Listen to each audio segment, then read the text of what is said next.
역대상 3장 17절부터 24절까지의 말씀을 제가 봉독해 올립니다.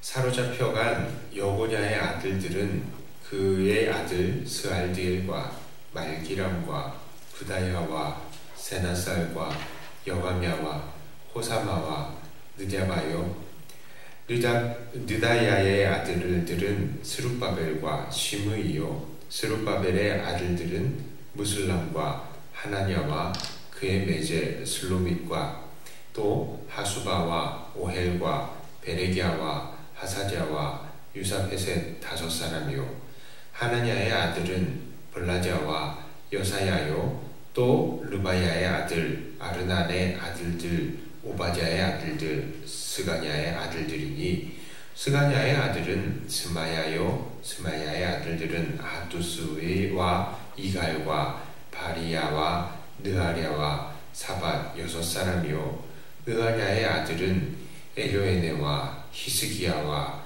아스리감 3사람이요 엘요에네의 아들들은 호다위야와 엘리야십과 블라야와 아굽과 요하난과 들라야와 아난이 7사람이더라. 아멘.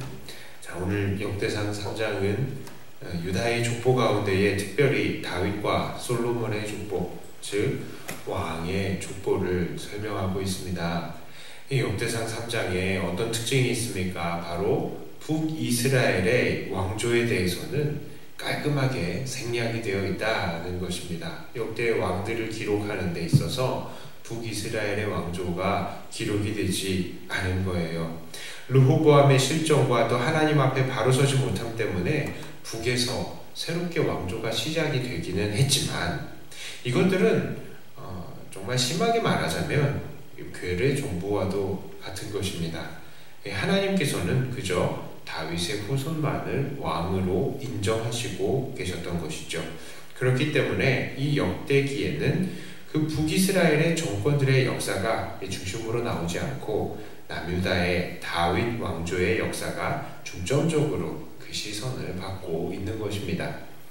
그런데 오늘 특별히 또 주목해 보아야 할 것은 이 왕의 혈통이 나라가 망하고 이들이 포로로 잡혀간 이후에도 끊이지 않고 있었다는 사실입니다.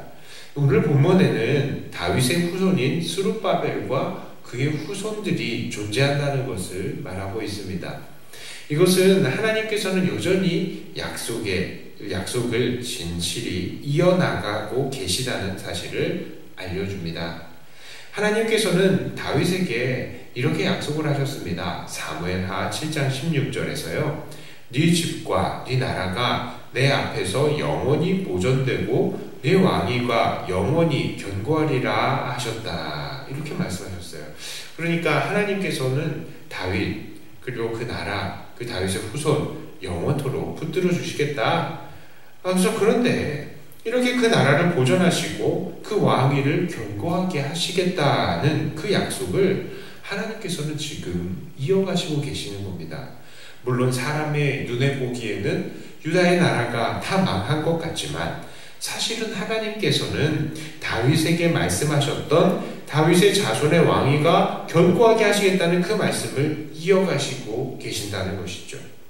그리고 이 역대기를 쓰고 있는 그 당사자도 하나님은 이스라엘을 회복시킴으로써 하나님께서 다윗에게 약속하셨던 그 약속을 여전히 이루고 계신다는 사실을 보여주고 계시는 것입니다. 결국에는 이 위대한 왕의 족보 어디까지 연결되어 있습니까? 바로 예수님에게까지 연결되어 있죠. 그래서 우리 예수님은 다윗에게 하셨던 하나님의 약속의 완전한 성취를 이루어 가신 것입니다. 또한 여담입니다만 우리가 여기서 또 한번 생각해 보아야 될 것은 이 하나님께서는 예수님을 이 땅에 보내신 이후에 이스라엘 땅에서의 왕조 족보를 아예 그 흔적을 없애버리신 것을 볼 수 있습니다. 물론 우리 기독교인들의 입장에서 본다면 이 왕위는 예수님이 완전히 계승하신 거니까 더 이상 왕의 족보가 필요가 없는 것이겠지만 이 예수님을 왕으로 인정하지 않는 유대교라면 어떻겠습니까? 이 유대교라면 어떻게 해서든지 예수님 이외에 다른 사람을 이 왕으로 세워야만 하나님께서 다윗에게 약속하신 그 말씀이 이루어졌다라고 말할 수 있겠죠. 그런데 지금 어떻습니까? 지금 이스라엘 사람들은 적통의 왕위를 계승할 사람을 찾지 못했습니다. 당연하죠. 하나님께서 역사를 통해서 예수님 이외에 다른 왕들의 흔적을 아예 찾지도 못하게 그렇게 만들어 버리신 것입니다. 그럼에도 불구하고 유대인들은 아직도 그 유대교를 붙들고 있죠. 그리고 또한 그 법궤도 성전도 없으면서 계속 제사와 각종 절기를 이어가려고 하는 것이죠. 그리고 다시 이스라엘의 왕국을 다시 건설을 하려고 그러는데 그럼 누가 왕이 된다고요? 이 하나님께서 다윗에게 약속하신 그대로 이 다윗의 이후에 왕조가 세워져야 되는데 안 되잖아요.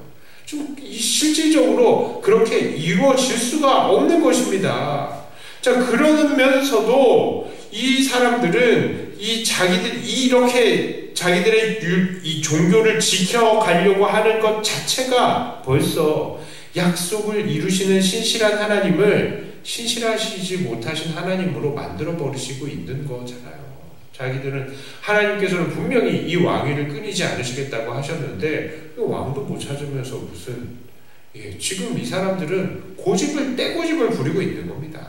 자, 다시 본론으로 돌아와서 오늘 우리는 이 말씀을 통해서 어떠한 하나님을 붙들어야 하겠습니까? 바로 한번 약속하신 것을 끝까지 이루어 주시는 신실하신 하나님을 붙들어야 합니다. 하나님은 신실하십니다. 그래서 정말 하나님 앞에 범죄하여서 버림받아 마땅한 이스라엘 백성들도 완전히 버리지 않으시고 그 나라를 회복시키셔서 성전을 다시 쌓게 하시고 이렇게 다윗의 씨도 다 말려버리지 않으시고 스룹바벨과 그의 후손들을 살아서 돌아오게 하신 것입니다. 그렇게 신실하신 하나님의 약속은 오늘날 우리들에게도 그대로 적용이 될 것입니다. 우리 주님께서는 우리에게 어떠한 약속을 하셨습니까?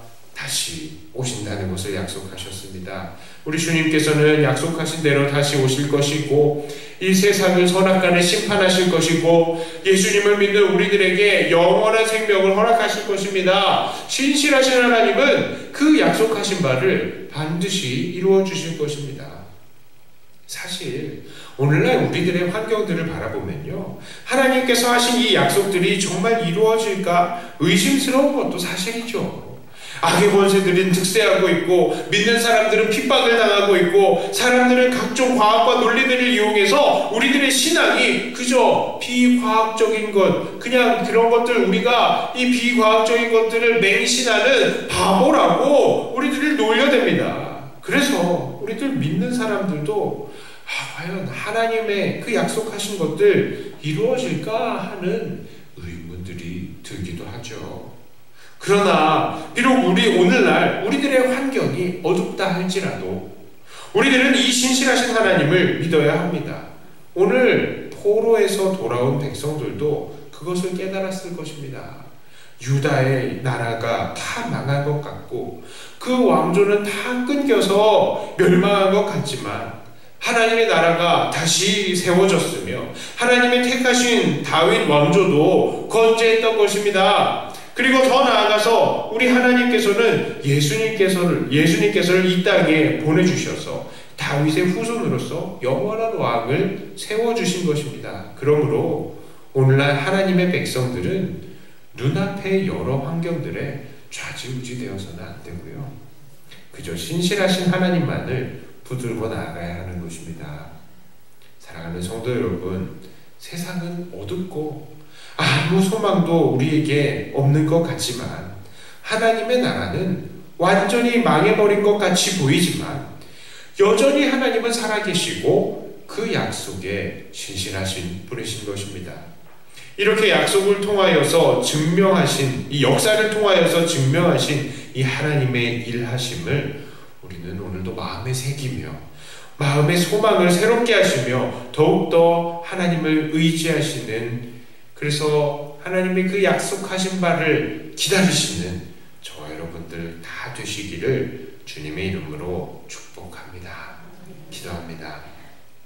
신실하신 하나님, 약속하신 바를 반드시 이루어 주시는 분이심을 오늘 말씀을 통하여서도 다시 한번 우리가 깨닫습니다. 우리에게 약속하신 하는 예수님의 다시 오심과 이 세상을 심판하시는 것과 또한 영원한 천국을 우리가 또한 기다리고 있습니다. 비록 우리의 눈에는 그것이 이루어지는 것 같지 않아서 우리가 불안하기도 하고 낙심하기도 하지만 오늘도 하나님의 신실하심을 의지하며 또한 우리가 기다립니다. 주님, 사모하는 우리들에게, 기다리는 우리들에게 은혜로 허락하여 주시고 놀라운 역사로 응답하여 주시어서 하나님, 우리가 주님의 그 승리를, 그 마지막 날을 우리의 눈으로 영광스럽게 목도하게 하여 주시옵소서. 오늘도 참고 기다리는 우리들에게 인내의 힘을 주시고 하루하루 살아갈 힘과 용기를 허락하여 주시어서 오늘도 하나님께 승리의 삶을 올려드리는 우리가 되게 하여 주시옵소서.